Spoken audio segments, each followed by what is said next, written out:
News. I'm Erika Grey. And I'm Don Pravda. Welcome. And welcome to another Train Talks. Today we're going to talk about, is Israel moving away from democracy, Don? That seems to be the consensus among world leaders. Let me throw in the emet. Emet means truth in Hebrew. And the answer is Israel is a democracy. There's no question about it. And on this Train Talk, we're going to prove it that it's true. Prove it, Mr. Pravda. Well, you saw some enormous demonstrations in Israel over this judicial reform. I agree with Prime Minister Netanyahu, who is claiming that this nation of his is a true democracy. Because look at any other nation. They have demonstrations. America has big demonstrations and protests on a regular basis. Some are small, some are enormous. We had a tragedy on January 6th, but years ago, the Ku Klux Klan demonstrated on Washington, D.C. with hundreds of thousands of people. There were demonstrations during the Vietnam War in the United States of America. Many of them were in Washington, D.C. They were enormous crowds.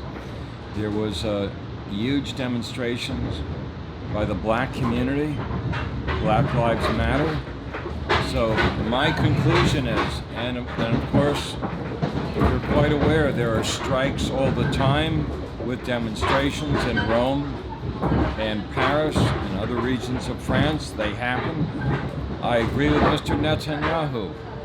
Demonstrations, protests occur in democracies. Mr. Netanyahu was able to build a coalition. He is a legitimate prime minister. And his group is Likud. They are more right-wing. And I must tell you, in my opinion, they are flourishing right now and going through some changes. What do you say? Well, the idea seemed to be that the proposal itself was undemocratic. Oh, wow.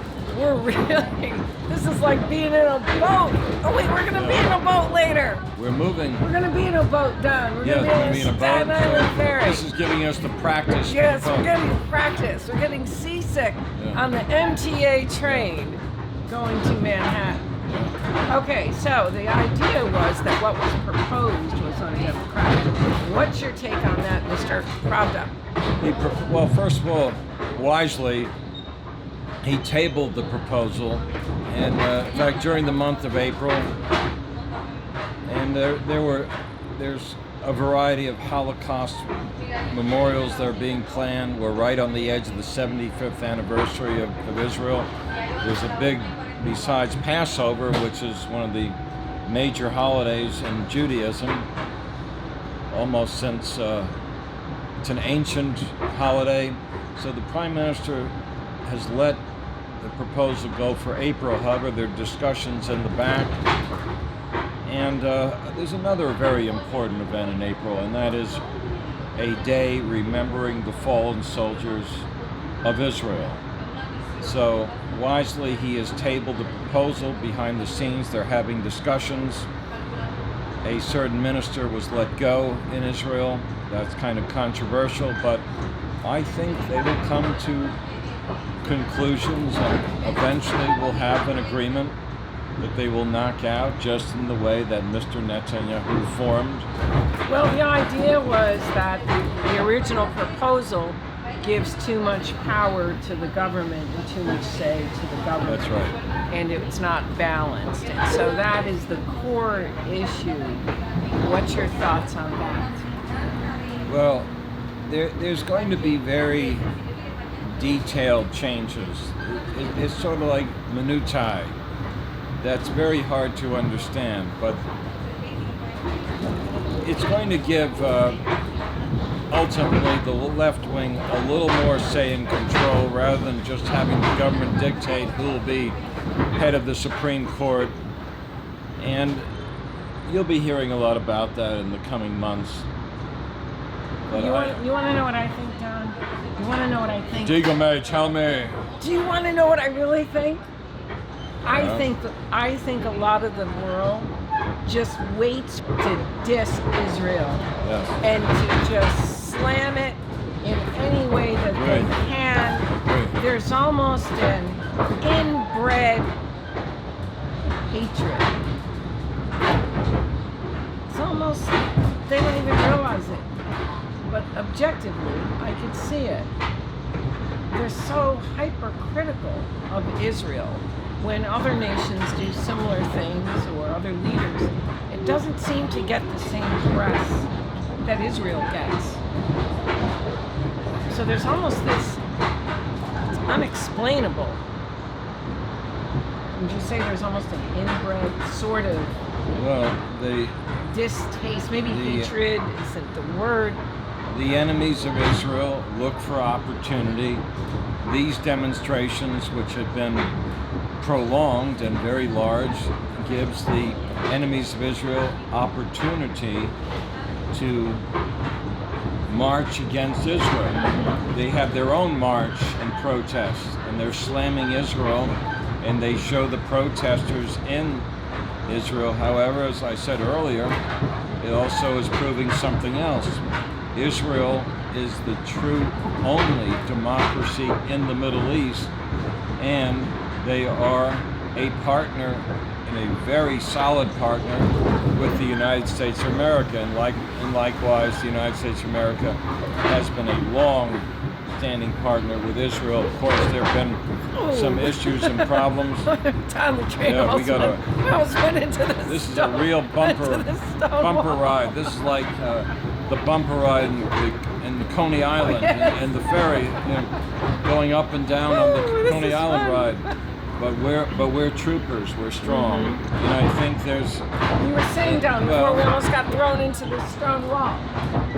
And I think among Israel's supporters, and you will parry my remarks, in the evangelical world, there's a lot of confusion there as to what's happening in Israel. Yes, exactly. Because there's no real direction, but we're providing direction. The other thing is, when you talk about the U.S. being the friend of Israel, let's talk about the two-state solution. What kind of friend would promote a policy that is so detrimental to its friend, of a people that embrace terrorists who want to eliminate the friend? I mean, how much is of a friend is the United States when it's not coming up with something more creative to appeal to the Palestinians, such as a one-state solution with Israel heading a federation, the Palestinians within a virtual state within the state, giving them a state within the state. I mean, why is that not a solution? Why? So I guess I'm questioning how much is the United States really a friend when it's embracing policy and throwing dollars essentially at Israel's enemies. Well, one of them, because you know where those dollars were going under Arafat, in his pockets to... Of course, which made him at the time a billionaire, as we know. So let's talk about this friendship. What kind of a friendship is it? The friendship can be strained. I think best of friends have chapters that are strained. Right now there is a certain strain. However, Mr. Netanyahu, it's not my words, it's his words, they know each other for 40 years, Netanyahu and President Biden. They're not strangers to each other. They understand politics. And Mr. Biden has been around a long time. I'd like to remind you that Prime Minister Netanyahu was the UN ambassador of Israel to the UN in the 1980s. Excuse me, Tom. Yeah. Biden has been around so long, he's leaving fossil prints. Time, right. Yeah, and right, in fact, I believe Mr. Biden has said he knew George Washington, John Adams, and Thomas Jefferson. And, and why do I believe that? Yes, that's how long he's been around. Why do I believe? And his foreign policy is so archaic. It's out of the dark ages. But he didn't know the prophet Moses. That's unfortunate. And if he knew the prophet Moses, Moses would tell him, we want our land, and we need to keep all of our land. Oh wow, inch. Don, the train has stopped. This is really cool. This is really cool. We have no the train motion. has stopped, and it's a beautiful day. It's a beautiful spring day, and now we get a chance to look out the window and see the trees. Oh, let's see. Maybe I'll give a little view. A little view of the trees and the buildings in the background. And when you enter New York, generally you see all kinds of red bricks in the buildings, and it becomes very urbane. Mm-hmm. But So anyway, Biden is a dinosaur. A dinosaur. I mean, he's not just a dinosaur because he's older, but actually with age comes wisdom and comes a lot of knowledge. Well, some debate that he's lost, he's got dementia, but but the idea is he's a dinosaur in his foreign policy.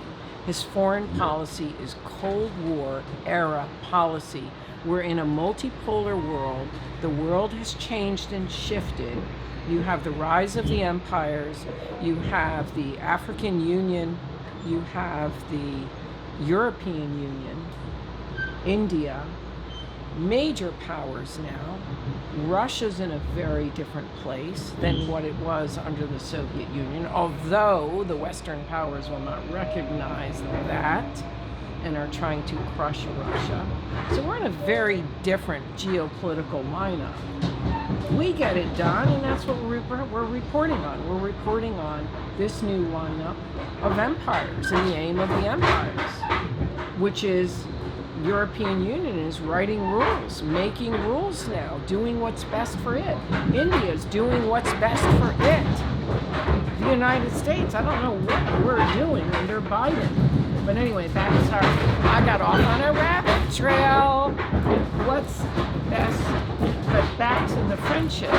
well, I'd like to throw in a word called money. Money. The Jewish community in APAC has raised millions of dollars for Mr. Biden during his career. I might know something about it. I met him at the APAC convention myself. Mm-hmm. He was a guest speaker. He was introduced to the General Assembly of APAC. I would have to say the year would be 1994, after I introduced Governor Lawton Childs of Florida to the General Assembly. Mm-hmm. I was with him. He has been a friend. Now, friendships have a way, and we discussed this several times. Friendships have chapters. Friendships have strains. Friendships actually may end. I don't believe that's going to happen between Israel and America. However, there is some stresses on this friendship now. They have a right-wing government. Mr. Biden is he calls himself a centrist Democrat. That's his expression. Hold on, Don, we're stopping at 125th Street now, so it'll be a little 125th bit Street noisy. is known as Harlem, by the way. We're in Harlem. So let's see, I'll give a little view of buildings. Little view. Let's see. That's it. And then after 125th Street, we go in the tunnel. Let's go.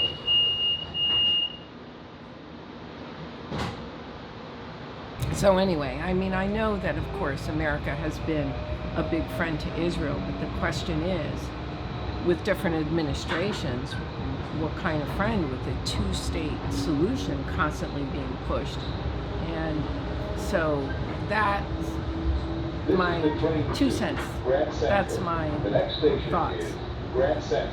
Well, at the time, Vice President of the United States, Joseph Biden, met with Mr. Netanyahu.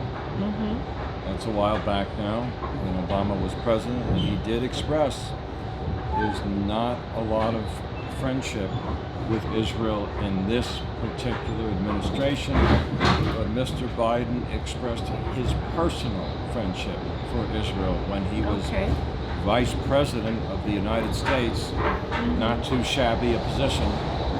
True.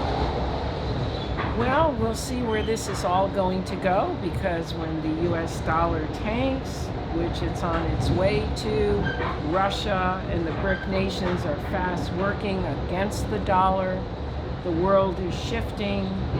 We'll see. Europe, Israel seems to be able to benefit greatly from relations with the European Union, which we're going to be covering. And so let's see where this is all going to shift. Meanwhile, Don, any final words? Any final words? Well, Passover is ended. Shavuot is coming, the giving of the Torah to Israel. It's a beautiful day in New York. We're heading to Grand Central Station. We're going to the United Nations. We're going to the Staten Island Ferry, and we're going to be in the Wall Street area as well. And we're going to hit Macy's. Absolutely. Let's not forget Macy's, which is we're in the tunnel. Just showing them the tunnel. So we're underground now, underneath Manhattan. Okay, so be sure to hit the subscribe button and check out our Amazon store. And shalom, shalom, shalom. And stay tuned for our next broadcast.